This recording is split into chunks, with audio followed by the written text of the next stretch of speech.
ह्या याचे जे लोक आहेत ते स्वतःसाठी कधी जगलेच नाहीत असं माझं ठामपणे मत आहे. तर हॅलो सगळ्यांना, कशा आहात सगळे? आज एक नवीन टॉपिकवरती मी बोलणार आहे.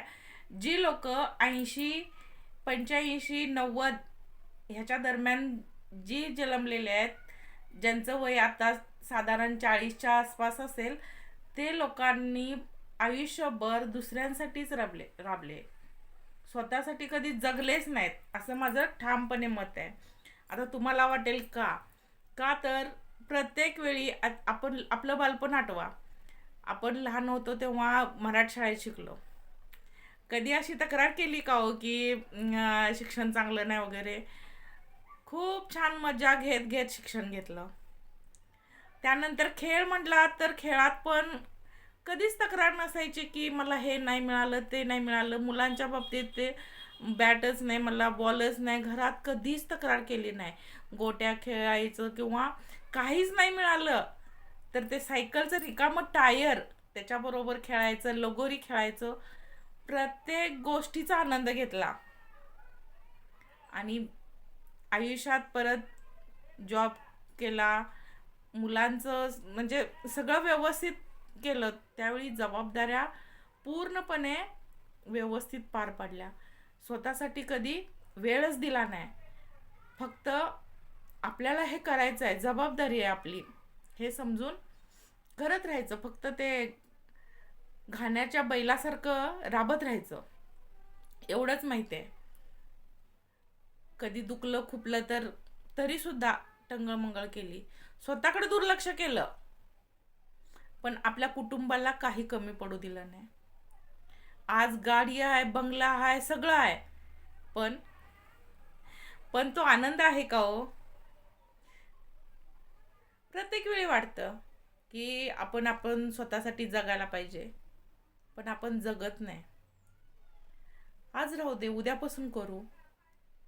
आज राहू दे, उद्यापासून करू असं म्हणत म्हणत आपण ह्या वळणावर आहे.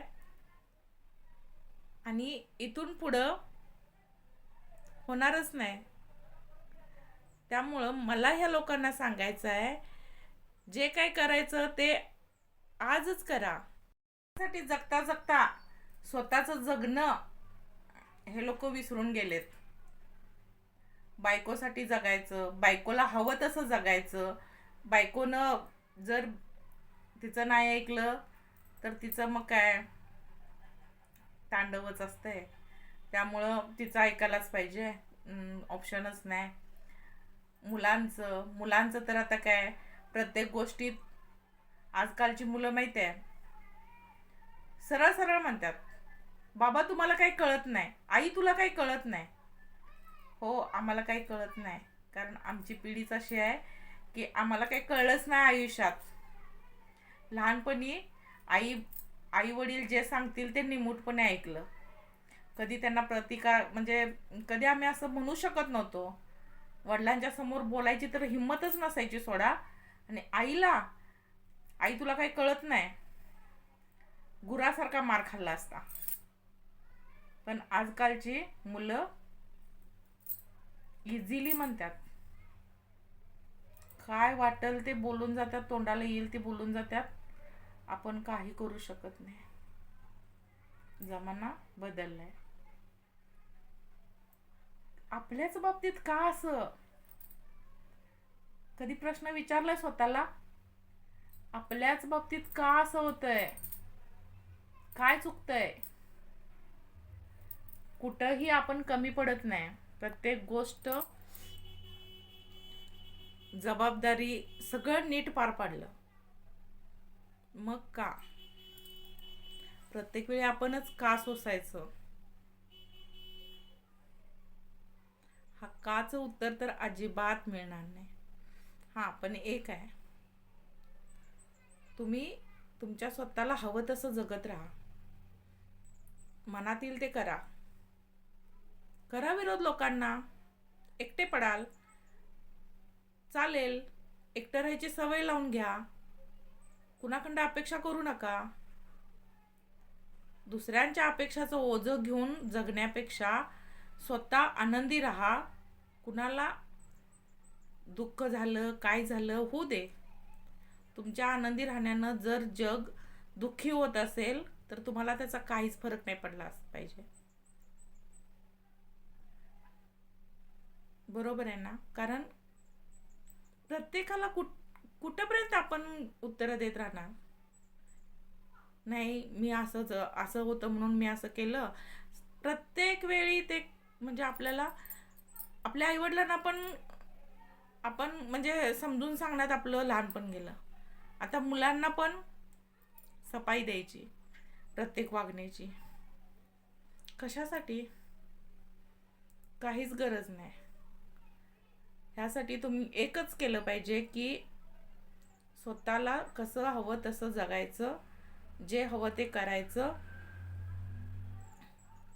दुसऱ्यांचं ओझं घेऊन रडत नाही बसायचं. मला ती अशी म्हटली, मग मी जर असं वागलो तर ती दुखावेल, हा दुखावेल, ती दुखावेल. काही कुणी कुणी कुणी कुणाचं नसतं. फक्त एकटं राहायची तयारी पाहिजे माणसाची. एकटं राहिल्यानंतर तुम्हाला जगायचं सार कळेल. आतापर्यंत आपण जे जगलो आयुष्य ते अपेक्षांचं ओझं होतं, ते झटकून एक चांगलं आयुष्य जगा. मस्त आनंदी स्वच्छंदी पक्षासारखं जगा, जेणेकरून उंच आकाशात उडता येईल. सगळे सगळे म्हणजे काय म्हणतात ते, सगळ्या जगाला विसरून एकटं जगा. छान वाटेल. ट्राय करून बघा नक्की. मला तर मी एकटं राहते, हवं ते करते, मस्त वाटतं. शाळेत शिकलेले आहेत पण शिक्षणात कुठंच कमी नाहीत. चांगल्या मोठ्या मोठ्या अधिकाऱ्यांच्या पदावरती आहेत आज. पण त्यांनी जगण्याचा खरा आनंद घेतलाच नाही.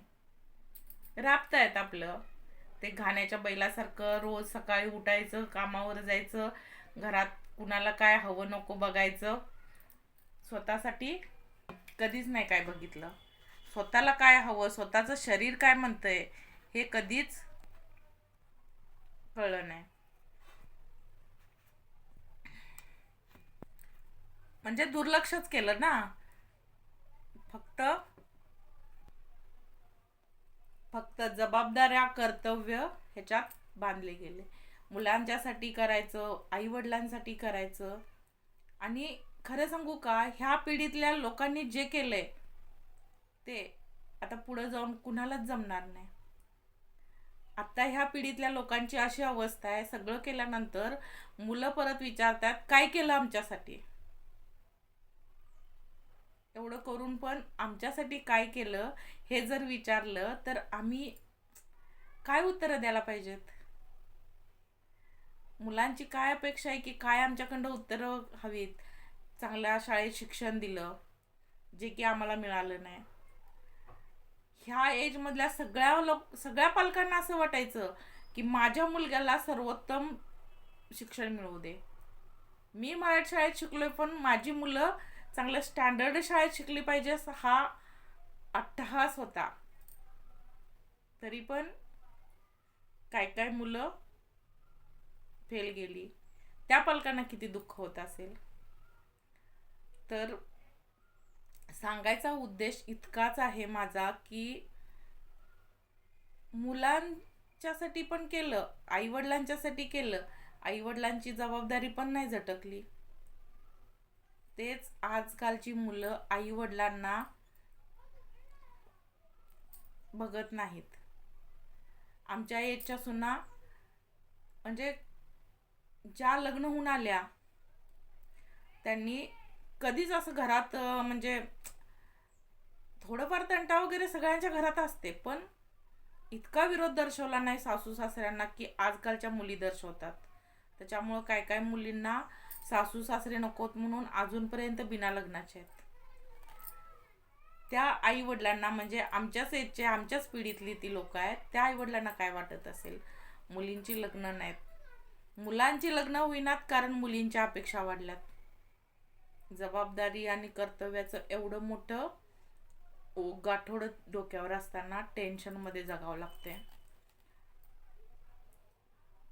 प्रत्येक गोष्टीला स्ट्रगल केला, प्रत्येक गोष्टीसाठी, पैसा असला नसला तरी सुद्धा, शिक्षणासाठी, आणि स्वतःचं आयुष्य स्वतःसाठी जगायचं विसरून गेले. दरवेळी फक्त आणि फक्त दुसऱ्यांसाठी जगत राहायचं, काम करायचं बे के बे. एखाद दिवशी जर कुठं जायचं म्हटलं तर राहू दे, आज राहू दे, उद्या जाऊया असं वाटतं. परत उद्या परत वाटतं नाही, आज तर महत्त्वाचं काम आहे, ऑफिसला गेलंच पाहिजे. परत रोज तेच, असं करून जगायचंच राहून गेलं. कुठं चांगल्या म्हणजे पर्यटन स्थळी किंवा इकडं तिकडं फिरायला, एन्जॉय करायला वेळच नाही, अशी अवस्था आहे. तर मला ह्या सगळ्यांना एकच सांगायचं आहे, आतापर्यंत दुसऱ्यांसाठी जगला ठीक आहे, तरी लोक तुमच्या चुका, त्रुटी आणि उणिवाच बघतात. तुम्ही जे चांगलं केलं ते सगळं विसरतात. त्यामुळं स्वतःसाठी जगा, स्वतःला जे हवं ते करा, स्वतःला जसं हवं तसं आयुष्य जगा. इथून पुढचं तुम्हाला आज वाटलं की नाही, आज कंटाळा आलाय, ऑफिसला नाही जायचं, एका दिवशी घ्यायची सुट्टी स्वतःसाठी, काय प्रॉब्लेम आहे? इमर्जन्सीला तुम्ही जर काय अडचण आली, कुटुंबासाठी सुट्टी घेता, ती सुट्टी स्वतःसाठी घ्या, फिरून या, मस्त एन्जॉय करा, काय प्रॉब्लेम नाही ना. तर ह्या एजमधली जी म्हणजे आत्ताची पिढी आहे, त्यांना मला एकच सांगायचं आहे की जगा. तुम्ही जबाबदाऱ्या आणि कर्तव्य ह्या दोन्हींच्या मध्ये जगणं विसरलाय, तर नव्यानं जगायला सुरुवात करा आणि हवं तसं जगून घ्या. कुणी तुम्हाला सांगायला येणार नाही, कुणी तुम्हाला आनंद वाटायला येणार नाही, कुणाच्या म्हणजे तुमच्या आनंदासाठी कुणी काही करणार नाही. आतापर्यंत केलंय का? नाही ना. मग इथून पुढं पण कुणाची अपेक्षा करू नका. स्वतः खुश राहा, तुम्हाला हवं तसं राहा, स्वतःचा आनंद स्वतः शोधा, आनंदी राहा, मस्त राहा. आणि व्हिडिओ आवडल्यास लाईक करा, कमेंट करा, नवीन असाल तर चॅनलला सबस्क्राईब करा आणि तुमच्या प्रतिक्रिया नक्कीच द्या. आवडल्या तर ह्या पिढीतल्या लोकांना शेअर पण करायला विसरू नका.